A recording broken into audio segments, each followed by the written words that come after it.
Continent के अंदर एक नई भाषा का उदय हुआ है, तो उसका कारण क्या है?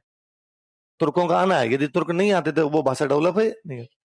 एक दूसरा हो, जैसे हमने पहला पढ़ा इसमें स्थापत्य, कौन सा पढ़ा? आर्किटेक्चर। मुसलमान जब आए तो उनको शुरुआत में मस्जिदों की आवश्यकता थी, तो अब मस्जिद कहां से बनवाएंगे? तो उन्होंने मंदिरों को तोड़ तोड़ के बनाई। तो होता क्या था, ऊपर वाला ढांचा तोड़ते, उसका छत तोड़ते, और जो शिखर बना होता था वो वाला हिस्सा हटाते, और वहां गुंबद। अब उसकी दीवारें तो पड़ी है हिंदू, ऊपर से हो गया मुस्लिम, तो इंडो इस्लामिक। नीचे तो पड़ी है इंडो, ऊपर क्या पड़ी है? इस्लाम। तो ज्यादातर अब 2.5 दिन का झोंपड़ा है। नीचे से वो चीख चीख के कहता है कि मैं मंदिर हूं, उसके पिलर, उसकी मूर्तियां सब करे वजह मैं मंदिर हूं। पर आप बाहर से देखते हो तो गुंबदन देख के आपको क्या लगेगा? मस्जिद है। अच्छा, मुसलमान जब स्टैब्लिश हो गए थे ना भारत के अंदर, तो उन्होंने कहा भाई नई मस्जिद बनवाते हैं, पुरानी में क्यों बैठे रहे, हम नई मस्जिद बनवाते हैं। तो मान लो उन्होंने नई मस्जिद बनवाई, तो वो चाहेंगे कि जो नई मस्जिद बनेगी पूरी किस कल्चर में बने? इस्लामिक। उसमें इंडो नाम क्यों आया भाई साहब? हम तो अपने बनवाएंगे। पर मिस्त्री तो अपने थे भाई, मिस्त्री तो साथ में नहीं लाए थे, वो काम करने वाले सारे के सारे अपने थे। और मिस्त्री एक ऐसी प्रजाति है जिसको आप कितना भी बता दो, वो वही बनाती है जो उसको आता है ना? मतलब इस नए जमाने में जब आप आर्किटेक्ट को खूब सारे रुपए देते हैं, एक आर्किटेक्ट आपको मैप वेप बना के पूरा समझाता है कि क्या करना है और क्या नहीं करना है, फिर आप अपने मिस्त्री को कहते हैं और वो बाद में कहता है 35 साल का एक्सपीरियंस है। ये कल के छोरे काग चौंपर समझाएंगे मेरे को कि क्या करना है क्या नहीं करना है? ये रसोई तो यहाँ हो ही नहीं सकती, और वो चेंज करवाई देता है आपकी फाइनली। तो मिस्त्री ने अपने हिसाब से बनाया। जैसे ना दिल्ली में एक बड़ा इमारत है, एक गैसुद्दीन तुगलक का मकबरा। किसका? अच्छा, इन तुर्कों में एक बड़ी जोरदार विशेषता थी, मकबरे बेसिकली किसी के मरने के बाद उनकी कब्र पर जो बनाए जाते हैं क्या बोलते हैं? मकबरे। तो इन तुर्कों ने अपने मकबरे खुद ही बनवा लिए थे। राजा मरने से पहले अपना मकबरा बनवा के जाता कि मेरे को यहां दफना देना। औलाद पे कम ही भरोसा होता था कि बाद में क्या पता बनवाएगा कि नहीं बनवाएगा, अपने बनवाते हैं। तो गयासुद्दीन तुगलक ने मकबरा बनवाया। तो उसने कहा भाई पूरा इस्लामिक कल्चर सब डन, आप कहोगे वैसे क्या करना है? तो कहा नीचे और नीचे एक झील, पानी, आर्टिफिशियल लेक बनाओ, एक बना दी। अब अब इसके अंदर एक चबूतरा बनाया जाए, बना दिया साहब। अब क्या किया जाए? अब इस पे मकबरा खड़ा किया जाए, और मकबरे की स्टाइल, इसको बोलते थे मेहराब। ये जो बनाते मेहराब उनसे। और साहब क्या करना है? और इसके ऊपर गुंबद बनाया जाए। क्या बनाया जाए? गुंबद, डोम, डोम जिसको कहते हैं। और क्या किया जाए साहब? इसके साइड में मीनारें खड़ी की जाए। और क्या किया जाए साहब? बस डन, ये सब कर दो। अब मिस्त्री ने इतना सब कुछ किया है। ऊपर जाते जाते उसने एक तो बनाया कलश, है ना? ये हिंदू कलश होता है, कलश। तो ये मंदिरों के ऊपर कलश बनाते थे। एक उसने बनाया आमलक, आमलक हुआ करता था ना, शुभ मानते उसको। ऊपर दो उसने बना दिए कलश। और अब अपना हिस्ट्री जब पढ़ाते तब कहते हैं गयासुद्दीन तुगलक के मकबरे में हिंदू तथा मुस्लिम दोनों विशेषताएं दिखाई देती है। उसके शीर्ष भाग में कलश तथा आमलक बना दिए गए। मतलब गयासुद्दीन तुगलक तो नहीं बनवाना चाहता था, मिस्त्री ने बना दिए होंगे। मुझे ऐसा लगता है गयासुद्दीन तुगलक ने तो कहा घाटा हो रहा है क्या, लोटे से रख दिए ऊपर तुम लोगों ने। पर अपने मिस्त्री ने कहा कि साहब एक बार आप बाकी लोगों से पूछ लो, यदि बुरे लग रहे हैं तो हटा देंगे, अच्छे लग रहे हैं तो पड़े हैं, क्या दिक्कत है? मिस्त्री के साथ भी कारीगरी उसी के रहे होंगे, मजदूर भी उसी के रहेंगे। उनका साहब थू थू इतना फूट रहा पहले, हमसे तो कभी बना नहीं। फिर कई बार बंदा दूसरों को देख के सोच लेता है, जैसे होता है ना अपने कपड़े खरीदने के जाते हैं, कई बार होता है मैंने को शर्ट पनीर मेरे खुद को ठीक नहीं लगती, पर साथ में दोस्त कहते अगर ठीक लग रही था, मतलब ठीक ही होगी यार, ले ही लेते हैं। उसने बेचारा रख लिया होगा। तो अब नीचे से तो विशेषता कैसी? इस्लामिक। ऊपर से विशेषता कैसी? इंडो। तो ये स्थापत्य में दिखाई देती है। अब दो चीज, एक संगीत और एक चित्रकला। कौन कौन सी? हम मुसलमानों का संगीत और चित्रकला से लेना देना ही नहीं था। वो ये मानते थे कि संगीत और चित्र बनाना हराम है।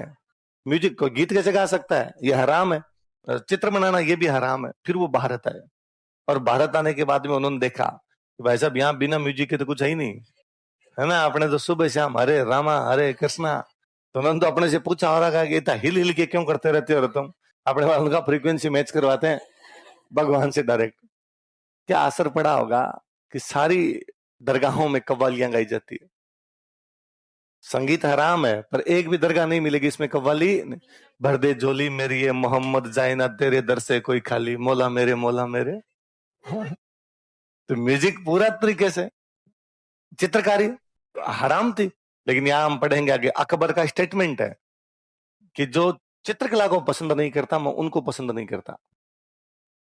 पूरी सोच ही बदल गई ना। जहांगीर खुद पेंटर हो गया था, और जहांगीर का स्टेटमेंट है कि मेरे सामने कोई पेंटिंग रखी जाए तो मैं उसके पेंटर का नाम बता दूंगा, और यदि वो पेंटिंग अलग अलग पेंटर्स ने बनाई है कि नाक अलग, कान अलग, हाथ अलग, पैर अलग अलग, तो मैं सारे पेंटर्स के नाम बता दूंगा। मतलब इतनी बारीकियां जान गया। इतनी बारीकियां तभी जान सकता है जब वो उसको जाने या इसको सीखे, तो पूरी तरीके से चेंज हो गया।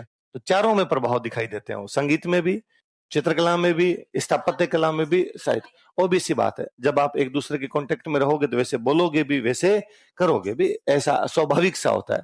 भाई मैं बचपन में, पापा टीचर है मेरे, तो जिस गांव के अंदर पापा की पोस्टिंग रही वो पूरा मुस्लिम और सिख बाहुल्य गांव था। अच्छा, वो पाकिस्तान बॉर्डर पे मुस्लिम है वो बोलते हैं सिंधी, और सिख चूंकि पंजाबी बोलते थे। तो मेरे को दोनों आती है, केवल उनके बीच में रहने से। हमारे घर में कोई नहीं बोलता था। हम, मैं, छोटा भाई, मम्मी पापा, हम हमारी टिपिकल चूरू साइड वाली जो मारवाड़ी है वो मारवाड़ी बोला करते थे घर के अंदर। पर चूंकि बाहर जाते अधिकांश लोग वही थे बाकी, तो उनके वर्ड सीख सीख के वो जब बोलते तो उनके जैसा, या उनको रिप्लाई देने के चक्कर में, या केवल उनके सुन के खूब सारे वर्ड याद हो गए। और धीरे धीरे वो कब आपकी जबान में आ जाते हैं, कब आपकी बोली के अंदर आ जाते हैं, वो खुद को भी जल्दी पता नहीं चलता। मेरा गांव रह गया चूरू में, वहां बीकानेर में एकदम बॉर्डर एरिया पे पापा की पोस्टिंग हुई। तो हम कभी छुट्टियों में जैसे गांव आते, तो वहां वो सिख हमारे एकदम यूं पड़ोसी थे, तो सिखों वाला थोड़ा ज्यादा असर है, उनकी भाषा तो हम बहुत जल्दी पकड़े। वही बच्चे खेलते हमारे साथ, उनके साथ ही हम आते जाते, वो उनके घर में आना जाना ज्यादा था। दीवार होती है दीवार, तो दीवार को से हमारे गांव साइड में, चूरू साइड में बोलते भींत। भींत बड़ा कॉमन वर्ड है, भींत। हिंदी है भित्ती, हिंदी का वर्ड होता है भित्ती, तो भित्ती से क्या बनाया हमने, भींत। वो उधर पंजाबी में उधर बोलते कंध, कंध कंध। अब हम आए छुपम छुपाई खेलते, तो दीवार के पीछे छुपते, तो कोई, तो वो लोकल भाषा में बोलती तू कट्ठे लुका गो। लुकना, लुकना मतलब छिपना। तो कि मैं भींत के ला रहे मतलब पीछे। अब हम कहते कंध ला रहे, तो कहते कंध तो वो है कंधा, तो कंध तो है, इसके पीछे कैसे छुप जाएगा तो। अच्छा, जैसे हम इधर कोई चीज को किसी को उठाना ही है तो अपने नॉर्मल उठाना ही बोलते हैं कि उठा ले, लिया इधर। उधर कहते चक ले, ये चक दे इंडिया वाला, और चक चक ले। वो शुरू शुरू में हमारे तो वो दूसरे जो कजन होते हैं वो खूब हंसते हैं कि चक ले चखा क्या चखना है, बता दे के तेरे। पर हमारी वो जबान में शब्द आए हुए थे, हमें कभी नहीं लगता था कि यार हम कुछ अजीब बोल रहे हैं। सारे लोग वैसे ही बोला करते, तो हम भी वैसे बोल लिया करते। तो आप जिस माहौल में रहते वैसा आता है। तो जब मुसलमान लंबे टाइम तक यहाँ रहे, तो दोनों तरफ से वो आदान प्रदान होना था, तो वो सब जगह दिखाई दिया उनका। दूसरा एक पॉजिटिव चेंज है, एक पॉजिटिव चेंज है धार्मिक मामलों। भारत में आने से पहले इस्लाम का पूरा रूप ही अलग था। इस्लाम ये मानता कि अल्लाह एक है, अल्लाह के अलावा किसी की पूजा नहीं की जा सकती।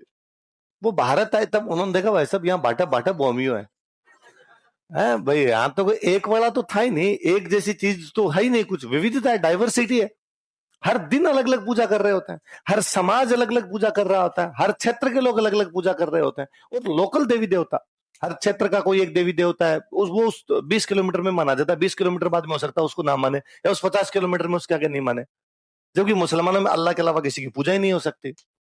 पर भारत का हर मुसलमान पीर बाबा पूज रहा है, जो पूरा हिंदुइज्म का प्रभाव है। तो वो जो नई धारा थी जिसमें अल्लाह के अलावा बाकी पीर बाबाओं की, सूफी, वो संतों की पूजा होनी शुरू हुई, उस आंदोलन को क्या बोलते हैं, सूफी। अब वो जब प्रभाव आया, यूं इस्लाम कहता है कि साहब संगीत हराम है, पर सूफियों ने कहा कि संगीत अल्लाह से मिलने का माध्यम है। तो ये मोइनुद्दीन चिश्ती, ये जितने भी सारे कौन थे, सूफी। और ये फिर हिंदू मुस्लिम दोनों के अंदर, इनको हिंदुओं ने भी माना और मुसलमानों ने माना, दोनों तरफ आई। तो वो एक मिलीजुली कल्चर का प्रभाव पड़ा, तो वो आंदोलन कौन सा, सूफी। इस्लाम पर हिंदुइज्म का जो प्रभाव दिखाई देता है वो तो कौन सा आ गया, सूफी। इस्लाम ये कहता है मूर्ति पूजा होनी नहीं चाहिए, मूर्ति पूजा नाम की कोई चीज ही नहीं है। अल्लाह को किसी ने देखा ही नहीं है, तो अल्लाह की मूर्ति बनेगी कैसे। और यदि कोई अल्लाह की मूर्ति बना रहा है तो तू झूठा है, गलत आदमी है। तो ये का ये कंसेप्ट उनका इधर था। पर अपने तो यहाँ पे मूर्ति पूजन हुआ करती थी, पर धीरे धीरे, हालांकि उनका पूरा असर नहीं, चीजें और दूसरी खूब सारी थी अपने यहाँ पर। अपने भी में एक नई चीज है, निर्गुण भक्ति। घर पे बैठ के राम राम राम राम कर लो, मंदिर जाने की, मूर्ति पूजने की कोई आवश्यकता नहीं है। उसको भी तो अपने खूब सारे ऐसे संत हुए बाद में, कबीर जी ने साफ साफ कहा ही, पत्थर पूजे हरि मिले तो मैं पूजूं पहाड़, ताते तो चाकी भली न पीस खाए संसार। ये पत्थरों को पूजने से यदि भगवान मिलते हैं तो पहाड़ पूरा ही पूज लो न जाके।